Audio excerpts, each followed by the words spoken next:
All right, little breaking news. Welcome to the Athletic NBA show. I'm Dave DeFore here with Jay King, our Celtics beat writer over at the Athletic. And big news, former Celtics head coach Ime Udoka been hired by the Houston Rockets. That news from our own Shams Charania. Shout out to Shams for breaking that news. Jay, you covered him for a year. He was 51 and 31, led the team to a finals appearance in one season, obviously suspended during the offseason right before the start of this season. Want to start out just what do you think about the hire for the Rockets? Yeah, it's a really interesting one because he's 180 degrees different than Steven Silas.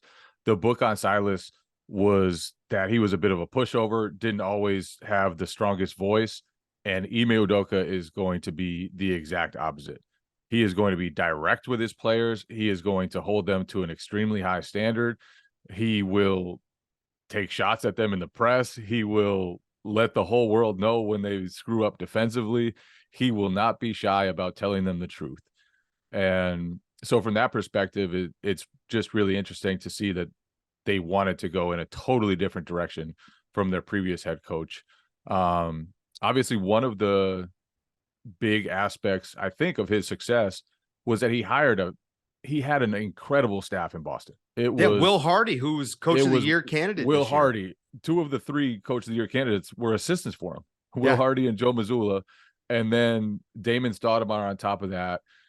It'll be interesting to see how many guys he takes away from the Boston staff because a number of those guys are his close friends. yeah. And so I'm interested to see how that shakes out, how that develops. But I think for Houston, the biggest thing is that a team that really needed guidance, needed a strong voice, and needs to really shape young guys into team players who play basketball the right way, has a guy who's going to come in and really be powerful, and hold those guys to a high standard, and probably, in Boston, obviously it was a totally different talent level. Mm-hmm. But they needed to change. They needed Right. to learn how to play basketball the right way. And he was a guy who really helped them do that. The players in Boston still have a lot of respect for the way he guided them out of a tough start. And, it was a tough season the year before he got there too. So that they have a lot of respect for what he did there and how he molded them kind of. Yeah, the locker room accountability thing, Marcus Smart talked about it a lot in their run up to the finals. And he felt like it galvanized the locker room, and we've heard the stories of how he, ripped him apart. He ripped him apart in the media and he ripped him apart in the locker room. So, that kind of thing does translate. He comes from the Pop coaching tree. So one of the complaints, that we heard after Steven Silas was, and the Houston Rockets sort of parted ways was lack of a plan, lack of organization.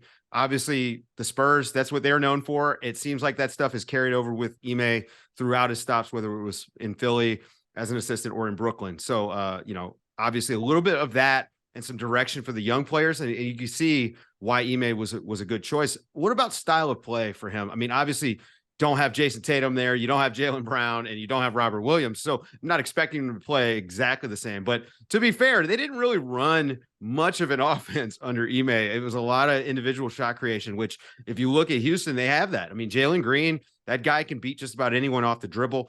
Jabari Smith, obviously an unlocked weapon as far as I'm concerned, who started coming on late in the season. I mean, how do you see Ime sort of putting his thumbprint on their offense and defense? The biggest piece for the Celtics was just the defensive dominance that they had under Udoka. And he leaned toward bigger lineups all the time. Like it was always two centers on the court. When Robert Williams was hurt, Daniel Tice started for him.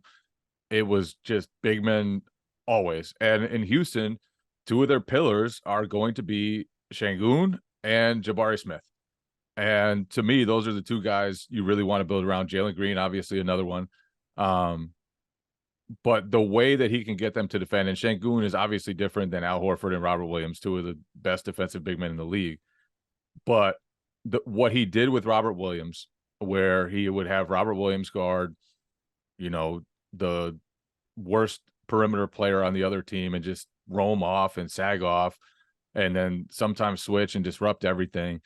Jabari Smith can probably do that. And I think obviously a huge part of this franchise's development is whether Jabari Smith can become the type of defender that really disrupts you and really takes you out of what you're doing.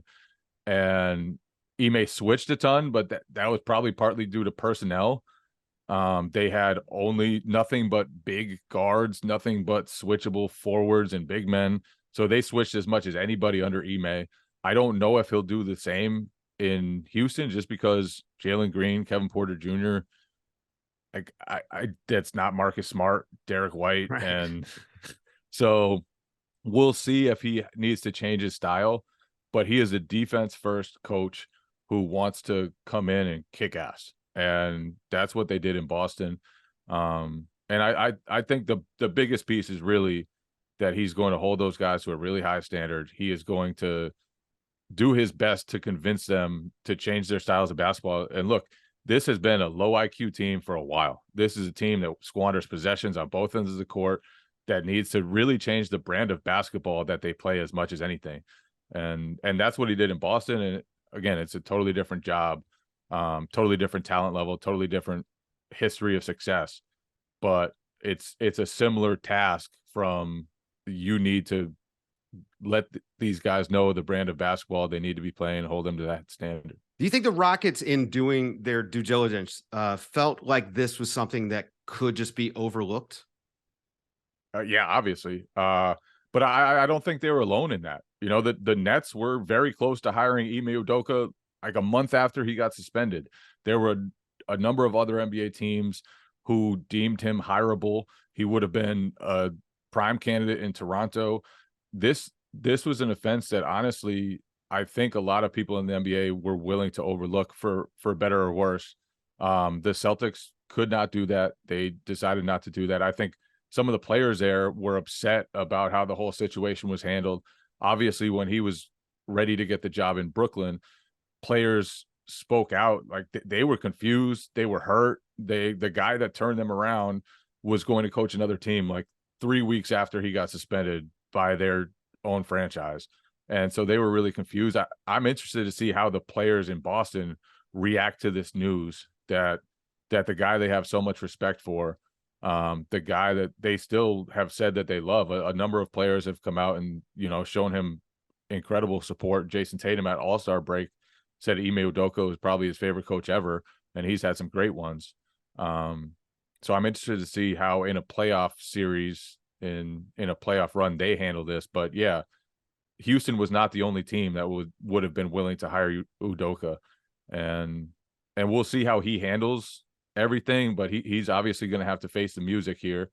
He hasn't spoken yet about what happened. He hasn't spoken yet about the suspension, and how he handles that will go a long way, I think, toward whether the public can kind of start to overlook this in the same way that Houston did. And that seems callous. And I don't mean to be callous, because there were people involved in this, and in Boston, it was an emotional situation. A lot of people were very hurt by everything that happened. So it was a serious deal. But the Celtics only suspended him for a year. At first, they didn't fire him. They didn't suggest that they considered him unhireable or unemployable after this. And so he's done his year, and now he's back. Yeah. Now, hopefully it does the work to make restitution or whatever he needs to do to get back in good graces of the public and re-earn the trust that he had, you know, as an NBA head coach. For Jay King, I'm Dave DeFore, and this has been the Athletic NBA Show with a quick little update.